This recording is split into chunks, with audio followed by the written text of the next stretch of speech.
Você já se perguntou como agendar a execução de tarefas em horários específicos ou intervalos regulares dentro da tua aplicação Spring? Fica aí que eu vou te mostrar como utilizar o Scheduling Tasks do Spring para agendar e executar tarefas de forma automática. Então, pessoal, vamos lá para o código para a gente ver como é que trabalha com tarefas agendadas aqui no Spring, tá? Eu já criei um projeto para a gente poder trabalhar, então se você quiser acompanhar aí o vídeo, basicamente cria um projeto novo, e nesse projeto novo eu estou utilizando aqui o Spring Boot 3.2.5, o Java na versão 21, e como starter eu defini aqui o Starter Web, o Spring Boot DevTools, o Lombok e só, né? O Starter Test ele já vem por padrão. E foi isso, só. Não criei mais nada na aplicação, o código está da maneira como o próprio Spring Initializer cria o projeto, tá? E aqui o nosso objetivo é adicionar a ferramenta, né, a funcionalidade de conseguir criar tarefas agendadas. Então o Spring ele já tem uma solução para esse tipo de problema, né, de como criar tarefas agendadas dentro de uma aplicação Spring, que é o Scheduling Tasks, tá? E basicamente, para a gente poder utilizar esse recurso, primeiramente a gente precisa ativar ele dentro do projeto. O Spring Boot ele tem algumas funcionalidades que elas vêm desativadas por padrão para economizar recurso, então se você precisar utilizar, você precisa ativar. E no caso, o Scheduling Tasks é um desses recursos que vem desativados. Para a gente ativar, basicamente a gente utiliza uma anotação chamada de Enable Scheduling, e essa anotação deve ser colocada em alguma classe de configuração do projeto. Então olha só, aqui no meu pacote principal, né, Scheduling Task, Spring Scheduling que eu chamei, eu vou criar um novo pacote chamado de config, e dentro desse pacote config eu vou criar aqui um arquivo que vai ser o meu scheduling config.java. Essa classe, como ela vai ser uma classe de configuração da aplicação, eu vou anotar ela aqui com @configuration, que vem aqui do org.springframework.context.annotation.configuration, e vou utilizar então o enable scheduling, que vem do org.springframework.scheduling.annotation, né? Então, ao ter uma classe de configuração com o enable scheduling, o recurso de Scheduling Tasks do Spring já está ativado e a gente pode utilizar. E aí, como é que ele funciona? Basicamente, eu preciso ter uma classe que seja uma classe bin Spring, ou seja, ela precisa estar anotada com um @component ou um @service, por exemplo. E os métodos que eu quero e aí dentro dessa classe eu posso criar então um método que vai ser a execução da minha task, né, que vai ter a lógica dessa task que eu quero executar. E esse método, ele precisa retornar void, ou seja, ele não pode ter nenhum tipo de retorno, e eu anoto ele com uma anotação chamada de @scheduled, tá? E aí, através dessa anotação @scheduled, eu configuro de quanto em quanto tempo que essa task vai ser executada. Antes da gente continuar, quero te falar que esse conteúdo é apenas uma pitada perto dos mais de 300 cursos que ministramos na TrenoWeb. Somos uma escola para desenvolvedores com assinatura on demand, tipo a Netflix, saca? Onde você assina por um preço baixo e tem acesso a tudo e assiste no seu tempo. Além do tema dessa aula, nós temos cursos e formações completas em back-end e front-end, tudo com suporte e certificado reconhecido no mercado. Agora vamos voltar para o vídeo, mas fica até o final que ainda temos muita coisa legal para ver. Então vamos lá para o exemplo, olha. Eu vou criar aqui um módulo chamado core. Dentro desse módulo core, eu vou criar um outro módulo, né, um outro pacote chamado de tasks. E aqui dentro eu vou criar um arquivo chamado de scheduled tasks.java.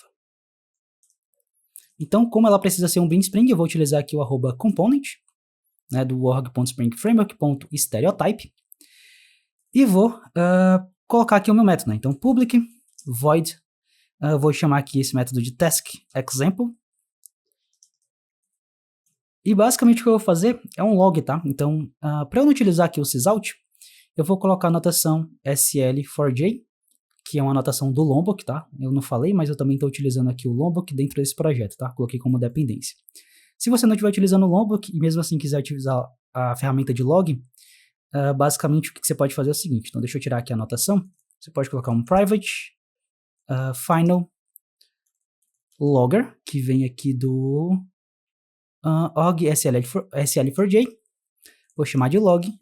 Vai ser igual ao logger factory, também do SL4J, ponto getLogger, passando aqui a própria classe scheduledTasks.class, tá? E aqui eu posso fazer um log,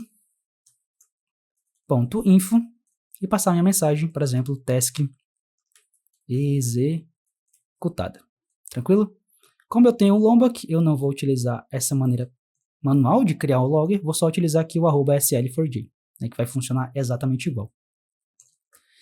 Beleza, então eu quero que esse método aqui, né, que é a minha task, é um método que performa a lógica da minha task, execute de maneira automática dentro da minha aplicação, sem que eu tenha que chamar ela diretamente, e execute ali em um determinado tempo, né?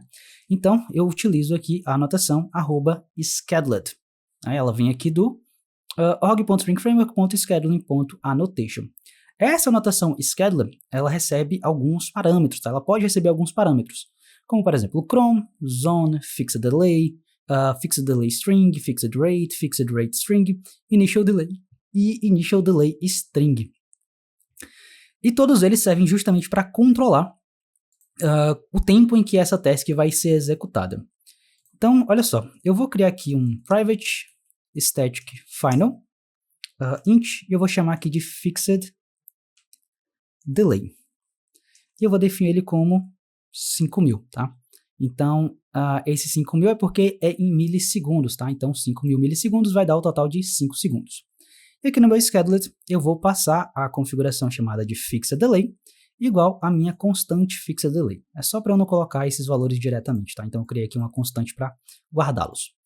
Olha só, feito isso, agora eu estou dizendo para o Spring que esse método aqui deve ser executado utilizando um fixed delay de 5 segundos. Então, olha só, vou vir no terminal, vou executar a aplicação, mvn spring boot run. Então, a gente vai esperar aqui um MEI vir realizar todo o processo de compilar o projeto, baixar toda e qualquer dependência que seja necessária, então inicializar a aplicação. Beleza, veja que assim que a aplicação terminou de ser executada, ela já executou a nossa primeira task, então task executada. E veja que após a primeira execução, 5 segundos depois, a gente já teve a próxima, a segunda execução, e aqui também já a terceira, né? Sem esperar mais 5 segundos, a quarta execução, e ele vai executar a cada 5 segundos. Então essa é a primeira forma de definir, né? A gente pode utilizar um fixed delay, passar um valor do tipo long, que vai ser a quantidade de tempo em que ele vai executar, né? Que vai haver entre as execuções. Além do fixed delay, eu posso passar em conjunto também o initial delay. Então eu vou criar aqui um private static final int initial delay igual a 2.000 milissegundos, ou seja, 2 segundos. Então, além de eu passar aqui o fixed delay, também vou passar o initial delay. E esse initial delay, ele vai dizer exatamente o quanto tempo após a inicialização da aplicação, a gente vai ter a primeira execução da task, né? Veja, lembra que no exemplo anterior, assim que a aplicação terminou de inicializar, ele já fez a primeira execução. Agora ele vai terminar de inicializar a aplicação, vai esperar 2 segundos para executar a primeira vez, e depois disso ele vai ficar executando de 5 em 5 segundos. Então, bora ver isso na prática. mvn spring boot run. Então ele vai recompilar aqui o projeto e executar a aplicação novamente. Então, olha só. Veja que depois que a aplicação foi inicializada, olha só, ele esperou 2 segundos para ter a primeira execução, então não foi de imediato, e agora cada execução está sendo feita de 5 em 5 segundos, né? Então, com isso a gente consegue controlar tanto o tempo para a primeira inicialização, né, para a primeira execução, e o tempo entre as execuções. E aí, uma terceira forma de fazer isso também é a partir do fixed rate. Então, eu vou criar aqui uma outra constante.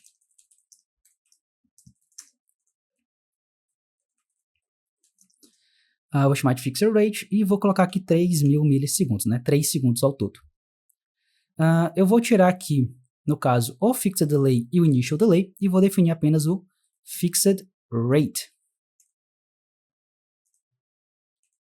Beleza? Feito isso, vou executar aqui o projeto.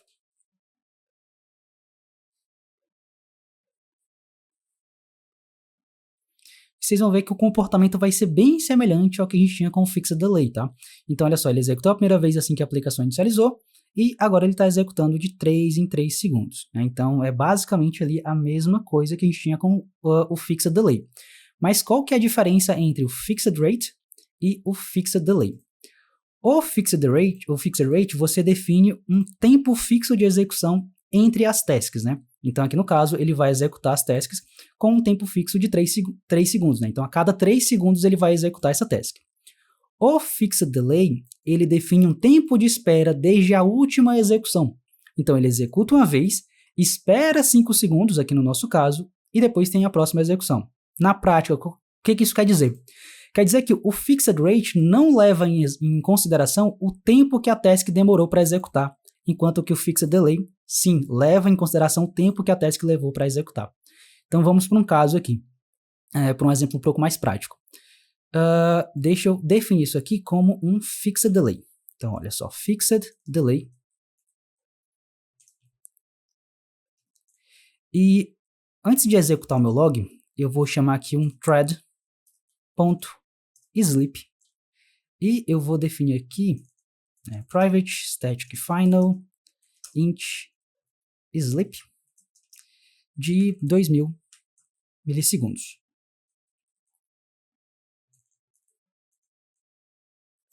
Na verdade, acho que esse sleep tem que vir como um duration. Ah, não, tá certo, é isso mesmo. É porque ele lança uma exceção e eu tenho que colocar aqui um... eu posso só colocar um true declaration, mais simples, tá? Então, olha só, o que eu estou dizendo? Essa task ela vai executar com um fixed delay de 5 segundos. Porém, a minha task, ela demora 2 segundos para executar, né? Porque esse thread.sleep vai fazer ela esperar 2 segundos antes de passar para a próxima linha. Olha só o que vai acontecer na prática. Vou executar aqui o event Spring Boot Run. Então, a gente teve aqui a primeira execução, né? Ele finalizou em 33 segundos. A próxima execução finalizou aqui com 42 segundos. Eu tenho que colocar mais um log aqui para ficar bem mais claro do que a gente está fazendo. Deixa eu colocar um log antes também. Task executada. Vou botar o seguinte, task iniciou. Task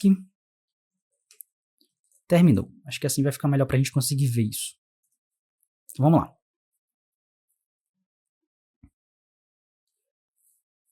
Então, olha só, a task iniciou, 2 segundos depois ela finalizou, e aí a gente vai ter a inicialização da seguinte task. Olha só, o tempo de diferença aqui, né, se a gente contar de 19 para 24, vai dar exatamente 5 segundos. Então, o Fixed Delay, ele está levando em consideração o tempo que a task demora para executar. Se a gente for somar o tempo todo entre o início da execução de uma task e o início da execução da próxima task, é de 7 segundos, porque é o tempo do Fixed Delay, né, que é 5 segundos, mais o tempo que a própria task demora para executar, que no caso são 2 segundos. Porém, se a gente mudar agora para o Fixed Rate, e eu vou definir aqui o Fixed Rate como 5 segundos, só para ficar um pouco maior. Então, eu vou tirar aqui o Fixed Delay, vou mudar para um Fixed Rate, e vou executar a aplicação. O contexto é o mesmo, eu tenho agora ainda uma task que demora 2 segundos para ser executada, só que eu estou utilizando o Fixed Rate e não mais o Fixed Delay.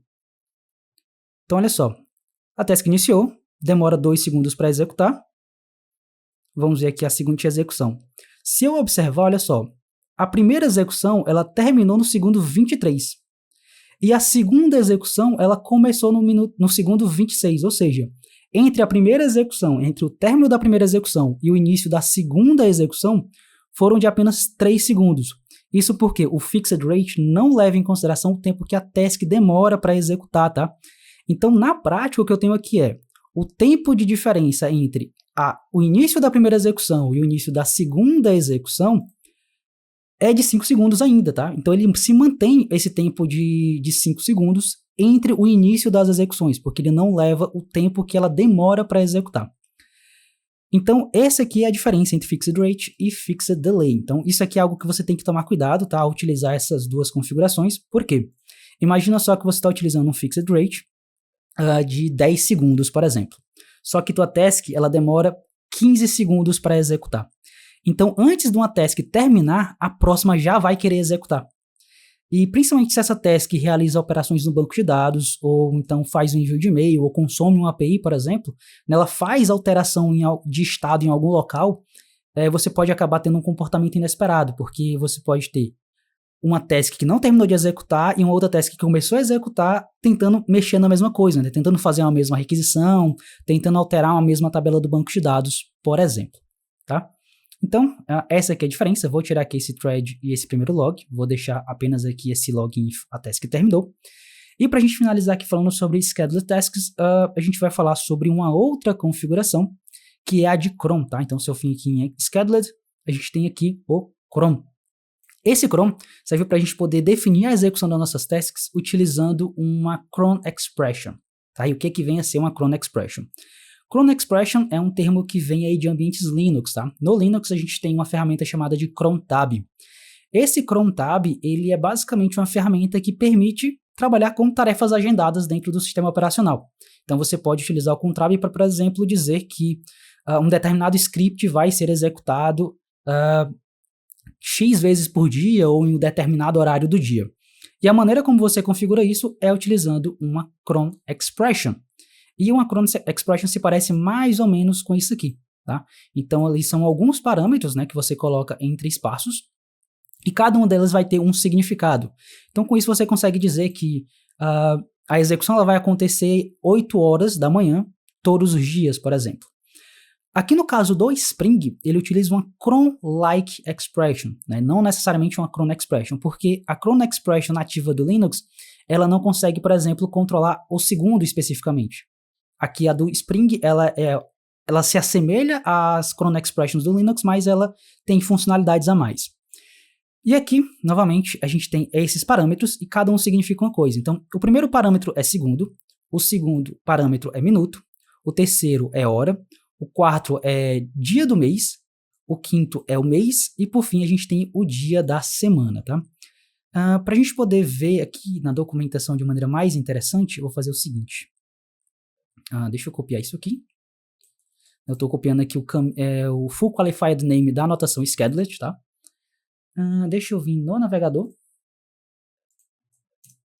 e vou pesquisar isso no Google. A gente vai encontrar um primeiro link, que é esse link aqui da própria documentação do Spring. Então tem docs.spring.io/Spring Framework, aí docs, e aí no final a gente tem aqui a documentação da anotação Scheduled. Se a gente descer um pouquinho, a gente vai encontrar aqui a parte sobre cron. Então tá aqui, ó, cron. E aqui ele fala, ó, see also cronexpression.parse. Vou clicar nesse link. E aqui a gente tem uma documentação bem mais robusta relacionada a como a gente configura isso. Então, olha só, temos 1, 2, 3, 4, 5, 6 parâmetros, né? Todos eles separados por espaço, e cada um deles recebe diferentes opções, né?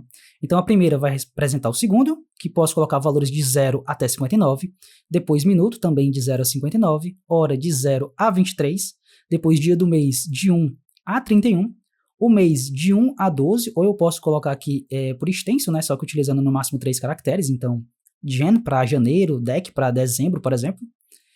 Dia da semana, de 0 a 7, ou eu posso colocar também como nome, tá? No máximo utilizando 3 caracteres. Então, month seria ali para segunda. Perdão, segunda não. É segunda, tá certo? Agora eu não lembro mais. Esqueci os dias das semanas em inglês. Deixa eu pesquisar. Monday. Tradução. Segunda-feira, isso mesmo. Então, Monday seria segunda-feira. E o Sun é Sunday, né, que no caso seria o domingo. E aí tem algumas regrinhas que a gente tem que levar em consideração, tá? Eu recomendo dar uma lida nessa documentação para ter certinho o que acontece, né, como é que elas funcionam. Mas, por exemplo, eu posso colocar um asterisco no campo que vai representar do primeiro ao último, né? Então, se eu coloco asterisco no minuto, quer dizer que ele vai executar tanto do minuto 0 até o minuto 59. Se eu coloco aqui um traço, né, eu estou dizendo um range, ou seja, um espaçamento de valores. Então, se eu coloco 1-2 aqui no caso do dia do mês, ele vai executar no dia 1 e no dia 2 do mês. E não vai executar nos demais dias do mês. Também você pode utilizar o caractere de ponto de interrogação, se você quiser, que vai representar a mesma coisa do asterisco. Então, tem várias opções aqui, recomendo dar uma lida. E ele tem alguns exemplos, tá, de expressões que a gente pode utilizar. Então, por exemplo, se eu coloco aqui 008-10, asterisco, asterisco, asterisco, significa que essa task ela vai executar às 8, 9 e 10 horas em ponto de todos os dias, né? Outro exemplo aqui que ele colocou é que eu posso utilizar 6,19, então ele vai executar às 6 horas da manhã e às 7 horas da tarde todos os dias. Então, quando eu coloco vírgula, eu estou dizendo um e outro, né? Não estou colocando um range, como é no caso aqui do traço. Beleza? E eu também posso utilizar uma barra, que quer dizer a cada, tá? Então, aqui no caso, ele colocou asterisco 1/10. Então ele vai executar a cada 10 segundos, né? Porque no restante ele colocou tudo asterisco. Então a cada 10 segundos ele executa. Então vamos ver aqui o uso da cron expression, né? Então eu vou colocar aqui também uma constante para a gente seguir o mesmo padrão. Private static final string cron igual. E aqui eu vou até copiar e colar para a gente poder ter ela aqui na mão. Só que aqui eu vou colocar ela com 0/5. E aqui no meu scheduler coloco a opção cron igual a minha constante cron. 0/5, ou seja, ele vai começar do segundo 0 e a cada 5 segundos ele executa, tá? Então, olha só, vamos mvn Spring Boot Run. Então, olha só, ele teve aqui a primeira execução, depois de novo, né, passando 5 segundos, passados mais 5 segundos, ele vai ter mais uma execução. Então, ela está funcionando perfeitamente. Na maioria das vezes, você vai utilizar aqui uma configuração via cron, porque você tem um maior controle sobre como vai funcionar essas execuções, né? Então, você consegue mais facilmente aqui, utilizando a cron expression, definir que a task, por exemplo, ela vai executar às 8 horas da manhã, todos os dias, ou vai executar somente no primeiro dia do mês, especificamente às 10 horas da noite, né? Então você tem um controle muito maior utilizando a cron expression, que é muito mais provável de você acabar utilizando, beleza? Então é isso, é assim que a gente consegue trabalhar com o Schedule Tasks aqui no Spring. Vou ficando por aqui e até um próximo vídeo. O que vimos nesse vídeo é só o começo. Se você quer se especializar ainda mais no desenvolvimento back-end, a Trinweb é o lugar ideal para você. Somos uma escola especializada em formar desenvolvedores e temos mais de 15 anos de experiência no mercado. Isso sem contar os mais de 200 mil devs formados com a gente. Na Trinweb você vai aprender as principais linguagens e tecnologias do mercado. Tudo isso dividido por área e nível técnico, e com suporte direto de professores especialistas. Então, se você quer se tornar um desenvolvedor de alto nível, utilize o cupom exclusivo que está no link da descrição. Não deixe de se inscrever no canal, compartilhe esse vídeo com todo mundo que você conhece que está estudando programação. Eu vou ficando por aqui e te vejo no próximo vídeo. Até mais!